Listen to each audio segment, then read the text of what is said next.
Ha? Sen Bu da ya, bu da. ayaklarını uzat. Hadi sen bu da ya, bu da.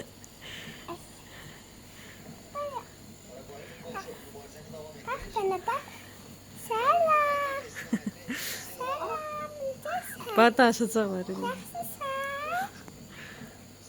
Hadi lan. Hadi öyle.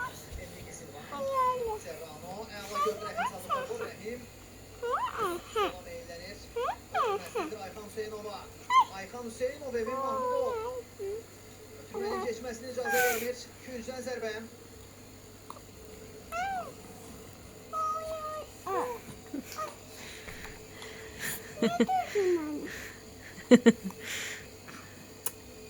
Beşinci dəqiqə daxil.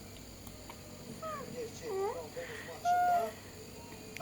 Danışırıq səninlə, Rəhimə.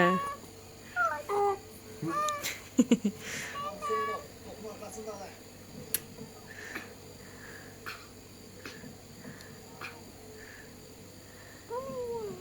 Ayxan Hüseynov ötürməsini edir.